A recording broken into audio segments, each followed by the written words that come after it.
HotPit Autofest round 1. It's already been a crazy morning. 9 a.m. we were at Define Wraps picking up the new car. Looks amazing. They absolutely killed it. And now we're here at the track. Car's still on the trailer because we're pulling the transmission. Huge oil leak that we've noticed at the first start. So we're trying to figure that out. So far we've already got the trans out and it looks like it might be a clutch line, which is better news than if we had to do the rear main, which is what I thought it was. But it's still a big job and it's still parts we're looking for. I brought a new rear main, didn't bring a new clutch line. So we're getting after it. Thankfully we've got Alex not driving this year, but he's helping me out. He's gonna be kind of the crew chief, head mechanic, helping out with spotting, a little bit of everything. So he's killing it. And we've only been here for like 30 minutes. So a lot of work to do. Hopefully we can get this thing on track today and actually get some practice in it before the big competition tomorrow. With the car still strapped on the trailer, Alex wasted no time getting under there and getting the trans out. We had to figure out where this leak was coming from and how we were gonna fix it. Like I mentioned, it wasn't the rear main seal, but exactly what part of the clutch system it was, we weren't sure. Meanwhile, the rest of the boys started tackling everything else on the long to-do list we had before this thing could even see the track. How do you think Tony's gonna drive this weekend? Since he's driving without a tune, I think it's gonna go down like this. I'm not gonna drive! How do you think Tony's gonna drive this weekend? Does he have a tune? No. Oh. Hey, how do you think Tony's gonna drive this weekend? Can you show me with the Hot Wheel? Step 1, we found the leak. Step 2, trying to find the parts to fix it, which meant calling everyone we could. So we called Clutch Masters because when Tony and whoever set up this transmission, they didn't measure the throwout correctly, so they overextended the throwout bearing, which ended up tearing the seal. So we called Clutch Masters, found out they're 13 minutes away from the track. We're gonna go pick up a new seal kit and get Tony out there driving, hopefully. All right, driver's meeting's over. Alex has been working on the car the whole time. Got some good news, which is the rear main seal was not the issue. It was actually the clutch master. One of the fittings was wrong, so we had to swap that out. Now the seal's wrong, so we're swapping that out. Not as big of a job as the rear main is. Still a lot of work to do, but we're doing all right. Checking things off the list, and hopefully we can make qualifying tonight. We'll see. With practice over, we knew that qualifying was going to be towards the end of the night, and we may not get practice laps, but we could at least try to make a qualifying lap. So it's all hands on deck now. Alex and Chris are getting the trans back in. Cameron was helping us measure the clutch throwout. Nate was finishing up some of the wiring as well as programming our electric fans. Nate was actually doing this in between practice rounds. Thankfully, his car ran perfect, so a lot of his free time was spent fixing mine. Thanks, Nate. Whatever you do, don't press the clutch. Okay. I don't know where it's at. I'm gonna go look around. Yeah. Oh, never mind. You made it. I should have just gone to work. At least I could have been making money. Shit sucks. You're making memories. Take that bitch in. I made memories last week. Oh, it's sprinkling! Making really bad memories. Really? Hi. Are you gonna ask me a question or? All right. So we have been working on getting the clutch system figured out for Tony's car. When he originally pulled up, it was leaking like crazy. He thought it was the rear main seal. I pulled the transmission off. It wasn't the rear main seal. What happened was the throwout bearing was not shimmed enough. So when he was pressing down the clutch, bleeding it, it was overextending the throwout bearing, causing the seal on there to get torn and just pissing fluid everywhere.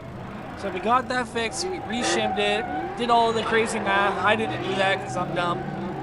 But slave is back in, bell housing's back in. We are working on tightening the rest of the bolts, getting the transmission back up, fleeting the system, and hopefully we can pull this thing off the trailer. Should work. Screen, because like, see, so this is my tune.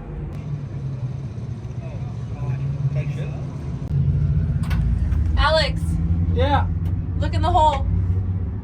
I'm looking in the hole. Hi. Overdo it, and then other things you just ignore. Make sure that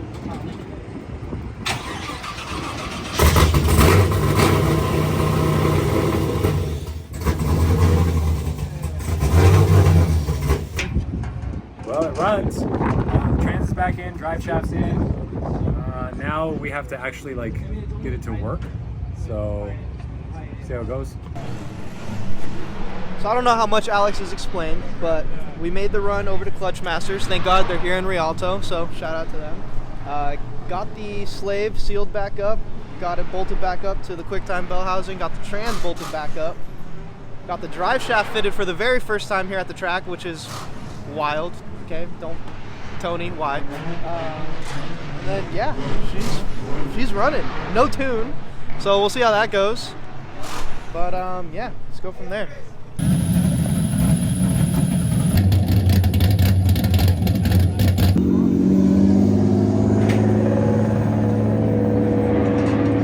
Alan that I needed. What size? Say something really inspirational.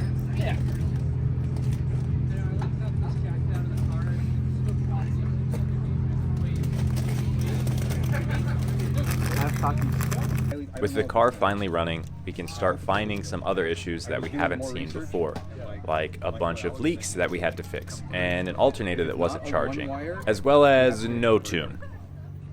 Yeah. Metal on metal. Gotta give a huge shout out to this guy here with the laptop. This was Tim. He was with Lockdown Performance, who happened to be pitted right next to us, and he heard all the struggles we were going through, and he said, hey, can you get me a laptop, because I know Holly's and I know someone who could tune this thing. Let's get it going. Sure enough, plugged a laptop in, he called in some favors and had someone remote in and set a bass tune for this thing so we could actually get it running properly and know that it was going to be safe. This is why I love the drifting community. This was crazy, and then he stuck around for hours and helped us fine-tune all kinds of other things, including the fans, which were not programmed right and didn't come on, which caused the car to get a little hot as we were setting up this bass tune.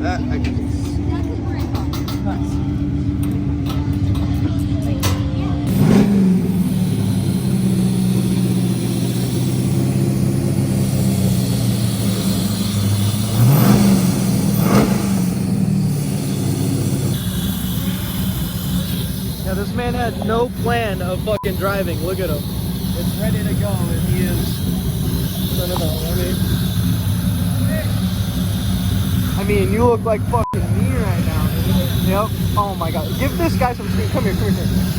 Look at this man's beautiful face. He's behind the camera all day, fucking slaving away, just as hard as us.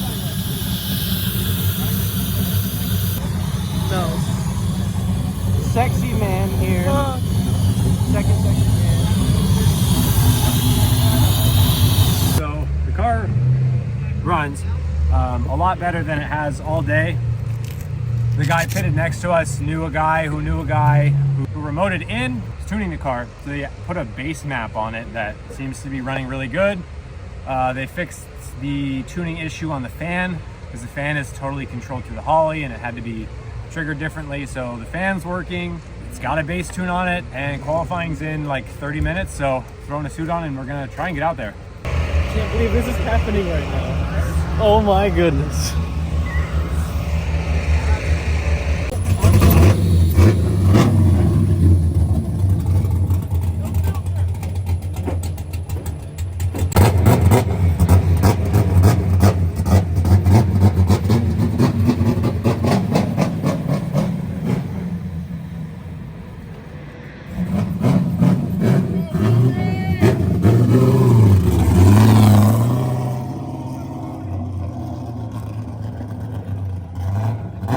As you saw, we were scrambling to get this car ready to get out for qualifying. Now I was like 5th or 6th up qualifying, and when we got everything together, I pulled up to the line and there was like 20 cars ahead of me. So we decided, let's pull around, let's button up some of these last little details like the missing air cleaner and ask if we can qualify last. And that's when the problems started cascading. You see us stringing together some jumper packs because our alternator was never charging, so it killed the battery. We couldn't get the car to start. We ended up ratchet strapping a jumper pack into the trunk of the car to get it to start and to get me out on track. That's embarrassing. I'd be really embarrassed if I were him. I told him not to do that type shit. To no one's surprise, the jumper packs didn't last. The car died as I pulled out on track.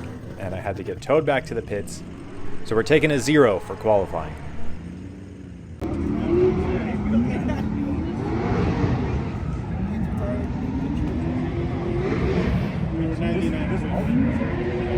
A 0 for qualifying meant we had to battle in death matches tomorrow, which meant we needed to get the car fixed tonight. Asked around the pits, thankfully John Schaefer lent me that black alternator you saw me holding. That was a solution to our problems. Well, most of them. We still had a dead battery. We ended up hooking another jumper pack up, push starting the car, we got it to start, and we saw the alternator was charging. See that sigh of relief from Alex and the rest of the gang, because that means the car works. The last of the big issues had been sorted out, and although it was about 12:30 a.m. at this point, we could rest easy and come back tomorrow knowing that we had a car that could at least try to put up a fight, even if it was totally untested.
We are bleeding his hydro and getting a tuner to remote in to finish his like top end of the tune.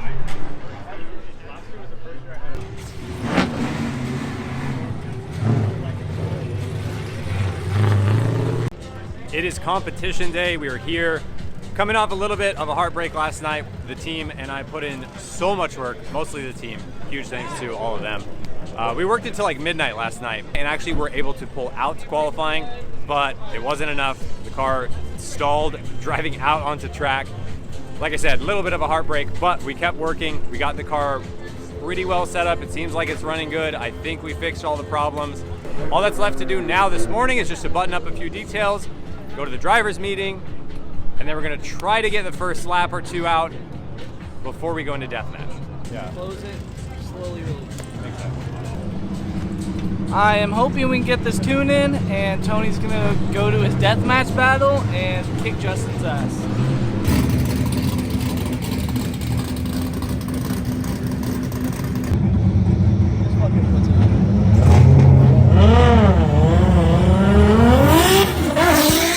First practice lap of the day, doing a real conservative chase, go to initiate, and the car breaks up. Practice has started. We were able to get out there and do one kind of lap. Went out on bald tires, not a bled hydro, but the car ran. I went out, did a little donut or two, kind of half initiated on the bank, and the car started to break up, but it's working. So we were data logging that. We're gonna give that to the tuner. He's gonna look it over, probably make some adjustments and see why it was breaking up. And from there, we're going into deathmatch. We've got Justin Leonard in his LSC. If the car works, I feel like it's gonna be a really good battle. But there's a lot of unknowns, and again, I've really only done about half a lap with the whole new setup, so a lot of learning on me, but there's nothing left but to just do it, I guess. Tony only had pit vipers in the truck, so we're rocking the pitties for today. Oh, it's almost to its damn t-shirt.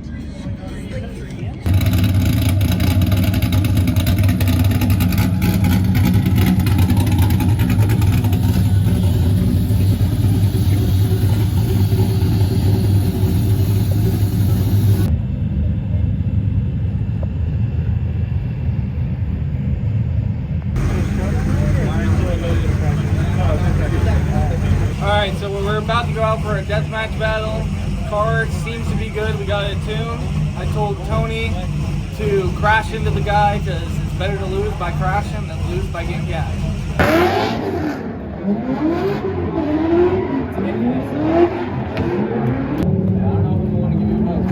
Our part's over. Same old Z.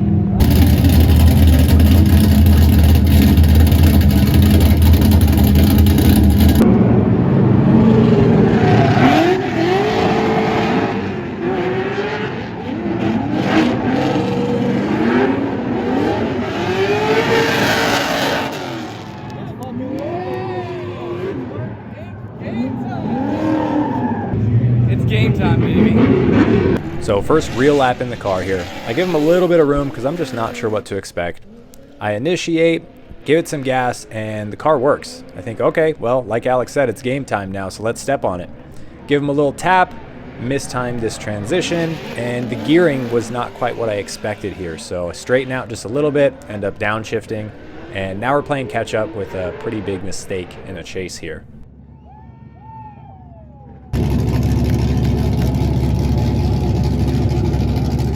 Now on to my lead.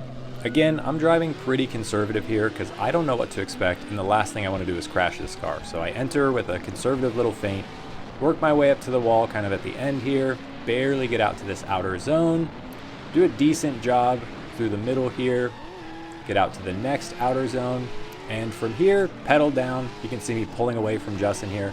Overall, not a bad lead.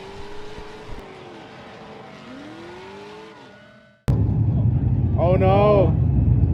Is he on fire? Fire! That's burning flat.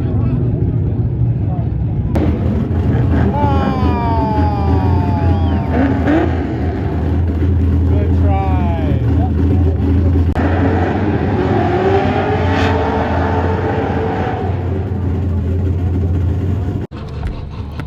The car ran. We did 2 laps. We actually battled, lost, but I'll take that. That was a win just to get out there and to actually battle. That was more than I expected to do. This guy made it happen. The rest of the team made it happen, and I'm stoked. How do you think Nate's gonna do? Nate has the skill to pull this off if he's in the right mindset. Let's see.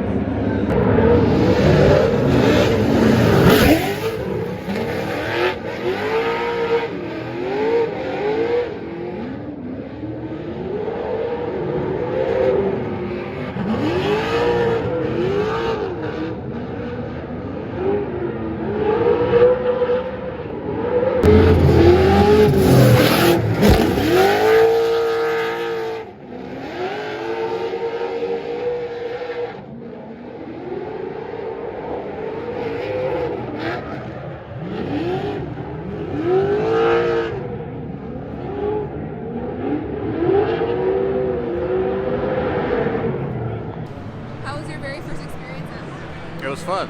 It was, I feel like competitions like UDC and roulette really prepared me for it, because it was just pretty much that, but on a more complex scale, so everyone's way better, so that was fun. I did pretty well. Definitely could do better. I'm tired right now, though. It's been entirely too long. These days, the schedule's kind of crazy, so very tired. Nate definitely speaks for us all when he says he was tired. It was a long weekend, but an absolutely incredible weekend at that. I have to give a massive shout out to the whole team. The fact that Define Wraps was able to get this thing done Friday morning so I could pick it up on my way to the track, and it looks amazing. I am so stoked. Let me know what you guys think on the new look. I love it. And then a huge thanks to Alex, Chris, Carson, Omar, Ian, and Nate. They put in countless hours on this thing Friday and Saturday to get me out there. And going into this event, I really didn't think being able to compete was an option. I figured I'm going to bring a really good looking car. Hopefully it'll run. And if I can even pull out to the line and get a few points for trying, I'll take that. But to be able to really put up a fight, and I genuinely think I could have won that battle if I didn't make that mistake in the chase, or at least maybe forced it one more time. So to be able to get to that point from where we were at Friday morning is incredible. And it says a lot about the team. And I think it says a lot about what's to come for the rest of this season. I am so excited to get this car dialed in, fix all the little issues, and really have something competitive in HotPit this year. And more than anything, I'm just so grateful to be a part of it all. I mean, the support I got that weekend from people outside of the team was incredible. Tim coming over to help with the tune and everything was crazy. Thank you so much to him. And I don't even know who he was on the phone with or who actually tuned the car, but thank you to whoever you are. The drifting community is just so cool. We got an alternator from a competitor, and seriously, everybody was coming up Friday night, Saturday morning, checking in on me. Hey, how are you doing? Are you gonna make it out to battles? I wanna see you drive. The support in the community from people who are supposed to be my competitor is so cool. And it's one of the reasons I love drifting so much. And it's definitely one of the reasons that I feel all the hard work that I and the team put into this is worth it. So if you haven't been to an event like HotPit or even Roulette, come out, see what it's like. Community that is drifting is really cool. And this was one of those events that, like I said, going into it, I was a little discouraged. We had put in so many late nights, and to bring a car that wasn't ready just didn't feel good. But now that the weekend's over and I get to reflect on all the amazing stuff that happened and the fact that we were able to get out there and battle, it really solidifies why I'm doing all this, why I'm pushing so hard. And like I said, I am so excited for the rest of this season. I hope you are too. Make sure you're subscribed because, I mean, it's only gonna get better from here, right? Give this video a thumbs up. Let me know what you think down below about the new setup. I know I can't wait to get some real seat time and get this thing dialed in. But until then, catch you in the next one.